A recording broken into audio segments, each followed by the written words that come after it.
for food. Each portion for the people eating there has to be individually wrapped or individually portioned out in separate containers. Okay? So if grandma comes over with her bowl of potato salad, get it out of here. Like, what are you doing, grandma? You trying to kill everybody? Bringing that bowl of potato salad? What's the matter with you, Mima? Come on. Hello, everyone. Welcome to Driving While Josh. I'm your host, Josh. We are broadcasting live from our mobile Honda studios, brought to you by Civic. Well, this is going to be a special election Driving While Josh. Just want to share a few things with you. Tonight is the presidential debate. You've got Donald J. Trump and Joseph Biden battling it out. I personally have not watched any of the debates, didn't watch the vice president debate. So here's some Driving While Josh advice. Unless you're doing it for entertainment value, don't waste your time. I mean, if you're watching it to hear Trump say a lot of crazy stuff, awesome. If you're watching it to see Joe not answer anything and fumble around, knock yourself out. But don't frustrate yourself unless you're watching it for entertainment's sake. If it's for entertainment, go for it. Otherwise, spend time with family. Call your mother. Write a letter to that cousin you haven't seen in years. Do something other than waste a couple hours watching a couple of old men yell at each other on the television screen. Just some advice, some friendly advice for happier, healthier living. I want to reach out to my Southern California viewers. Some wonderful information came out the other day. Gavin Newsom, our beloved governor, Gavin Newsom, issued his guidelines, mandatory guidelines for gatherings, family gatherings during Thanksgiving and Christmas. Now, I wish I were joking. I wish this were a joke, but it ain't. So I'm just going to go over a few things that you tell me how sane this sounds. You can only have a maximum of 3 separate households in one gathering. So if you're in a family with, you have a brother and a sister, including yourself, and you want to go over to your parents' house, you got to decide which sibling's family can't come over, because you're only limited to 3. And when you do go over there, you can only congregate outside. You all have to wear masks. You all have to maintain social distancing. You are allowed to go inside, but only to use the bathroom, okay? So if nature calls, you had a little too much eggnog, a little too much holiday punch, a little too much apple cider, you got to go in there. You're allowed to, they will give you grace to go in and go, number 1, heaven forbid, number 2. But once you're done, you have to go through sterilization steps for the next person. Not making this up. For food, each portion for the people eating there has to be individually wrapped or individually portioned out in separate containers. Okay? So if grandma comes over with her bowl of potato salad, get it out of here. Like, what are you doing, grandma? You trying to kill everybody? Bringing that bowl of potato salad? What's the matter with you, Mima? Come on. Put those in individual containers and get out. I'm not joking. You may think this is a made-up comedy routine. And it gets better. Okay? No singing. Can't sing. No Christmas carols, no, whatever you want to sing on Thanksgiving. I don't know. Maybe it's your tradition to sing some Britney Spears song. I don't know. I'm not here to judge. Can't do it. And also, no overexertion or can't get too celebratory. So if your kids are there and they're opening presents and they get a little too excited, you got to shut it down. Shut it down. No. How dare you get excited over presents? Santa doesn't want that. Shut it down. It's so ridiculous. It's just lunacy. That's the only word I can use to describe. Now, I live in Los Angeles County. We have about 10 million people here. How on earth do you expect to enforce this? Now, I'm sure there are going to be some neighbors out there that tattletale on other neighbors. Not much you can do about that. But for Pete's sakes, lunacy. There are other words I would like to use to describe this mandate from our beloved governor, but this is a family-friendly program, so we're gonna keep it sane. So I beseech all of my Southern California and California viewers, for those who haven't fled the state yet, if there's anything that Gavin Newsom or his party is for in this state, a lot of props. There's probably like 8 or 9 props they have this year. Just vote no. If they're for it, vote against it. If they're against it, vote for it. That's kind of the general rule.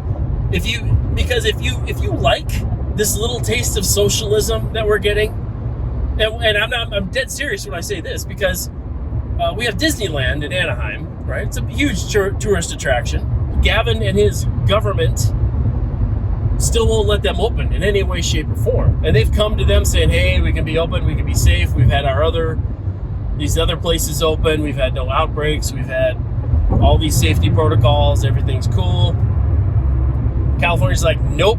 As a result, Disneyland, they had to fire 28,000 people because they have no idea when they're going to be able to open in the foreseeable future, and they've already been shut down since March. And we're going into November.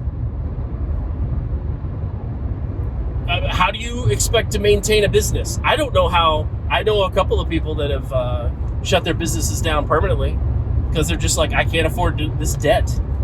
I'm going to be paying off this debt for a long time, and there's no guarantee when California is going to allow you to open your business up again, or after you go through all the hoops that they place down for you to have your business open, to not just say, oh, we've had a sudden spike in cases, we're shutting everything down again, which they have done to the restaurant business a couple times now, I think.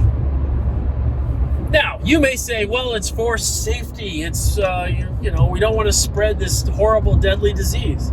Nobody wants to spread a horrible, deadly disease. But you also don't want to kill the patient with the cure, okay? What they're implementing, because here, if you think this is purely about safety, you're joking. Because in California, the pot shops are open. You can buy your weed. You can go to the liquor store. That's open. Strip clubs, getting tired of looking at the wife, want to go down the street and look at some other people, you can do that. Can't go to church though. How dare you go to church? That's dangerous. You can get your weed, you can get your liquor, you can go to the strip club, you can do your drive-through through Starbucks, McDonald's, you can go to the grocery store, you can go to Lowe's, you can go to Walmart. Don't you dare go to church. Don't you dare go to school. Don't you dare meet as a family unless you all stay in the same house. And if you do, you better quarantine for 14 days. Come on, people. I think we've all forgotten that they sold this, and I'm sad people went with it.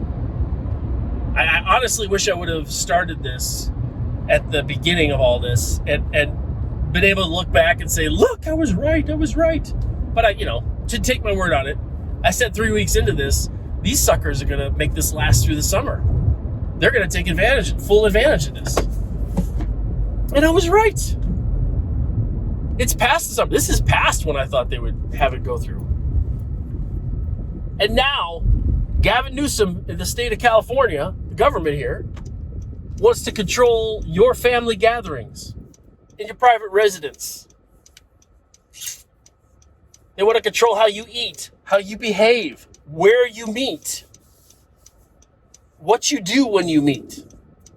Okay? That's not the role of government. Just throwing it out there. Right?